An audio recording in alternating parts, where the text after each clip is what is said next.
Tano,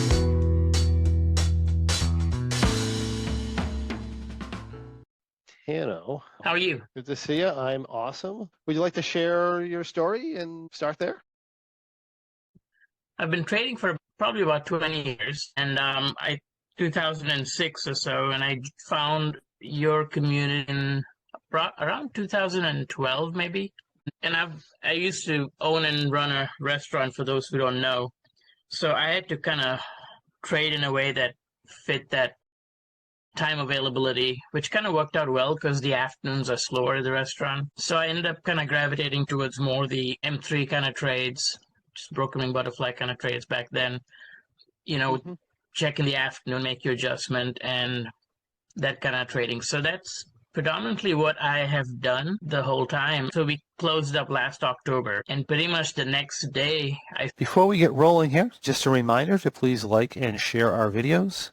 Your support helps us to continue to bring you the wonderful content that we share with you each and every week. started doing some more shorter term trades because I had more time to be on screen, and I wanted to be on screen. And so I've been doing a lot more Zero DTE trades and some shorter term calendar trades, which I kind of highlighted last year in the meeting. But yeah, that's kind of where I am. So how has your year gone? The year's gone well. I like the Zero DTE trades. I trade them in SPX, and it took me the first 2 or 3 months. I had a negative P&L. I was still winning like 65% of the trades. And so I had to figure out, my losses were obviously bigger than my gains. But then the last 8 or 9 months, I feel like I've got a handle on it. I like doing them just because I don't have that overnight risk that I'm carrying. What are you doing in Zero DTE? Are you doing like neutral structures? You're doing long calls and puts, you're doing verticals? Kinda. And it's interesting, like you were talking to Chris, some of those principles can be used in our income trades, but at the same time, it moves so fast. So there is some skill, but it's also kind of an art more than anything. So yeah, I typically start out by selling like a 5 delta put, and typically you'll get about $1.50 given today's volatility environment for it. And then I buy a put like $150 wide. So it's essentially a naked put. Right. So it's a put spread. And then I'll sell a call, same thing on the call side for like $1.50. That's how I kind of start the day. And I'll do it maybe around 9:45, Eastern. So you'll go in as like a condor. Or Yeah. it's almost naked, right? But you do have at least some cover. Because I'm so wide, yes. So wide. And then as the day goes on, I'll basically just move those shorts around.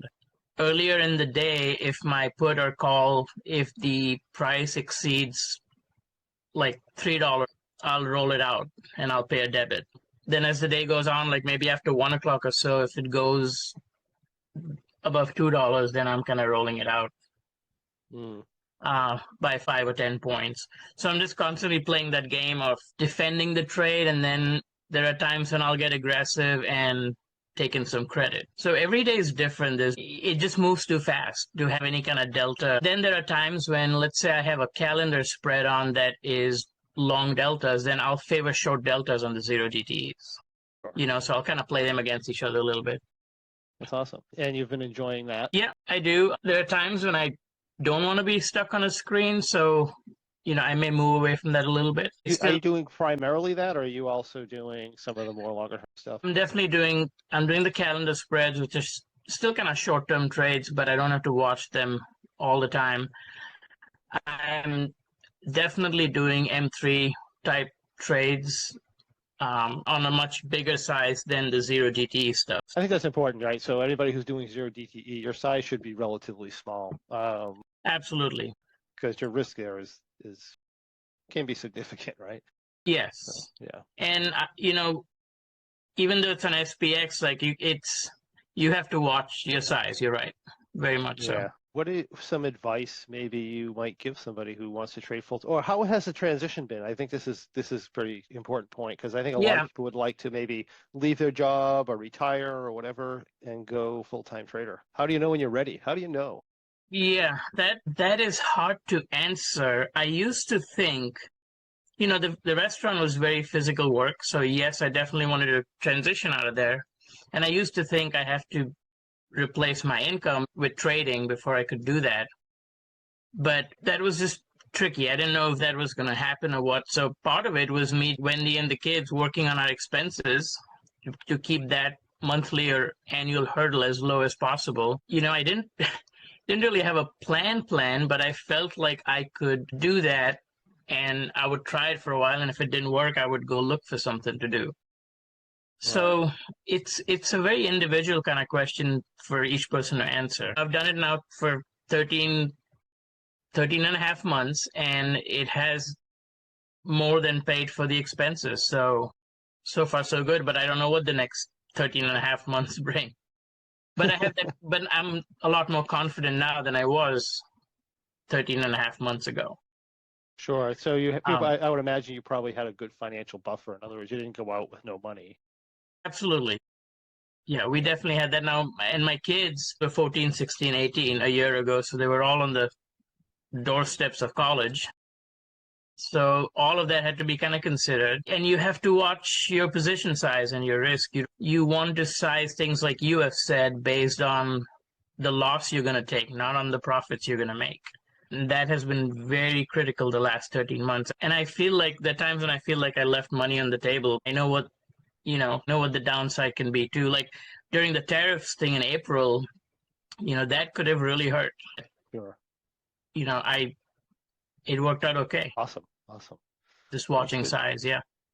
Yeah, so I think that's really good advice. That's really good advice. Also, maybe some advice you might give people who are struggling as traders. I would say one thing that's important is to have the right kind of software, like the analytical software, 20 or something like that. Some of my friends who want to learn about trading, they don't want to invest that money. Right. And I keep pushing it. I'm getting some kind of bonus the amount I push it, but the reality is you just have to have it. I mean, if you're going to start a restaurant, you got to have some equipment. You can't just make stuff out of nowhere. So I think software is very important to have that kind of a tool. Obviously, having, like Chris said, having the community is super important, and that's been very, very helpful. And that's also an investment of time and money. People are hesitant to spend a little upfront, and I was too 20 years ago, but I would just advise to do that. And then watching position size is critical. Trade as small as you can and just focus more on the process and the concepts than on P&Ls. Yeah, I think it's very important. I think people come in and say, well, I need to make this much money, so I'm going to trade this size, and that's what I'm going to do, right? And it's like, well, considering the other side, right? What happens when you lose? Yeah. And that's very problematic for people, for sure. So for this year coming up, what's your plans, my friend? Well, more of the same, in a sense. I'm not going to scale up my size on Zero DTE.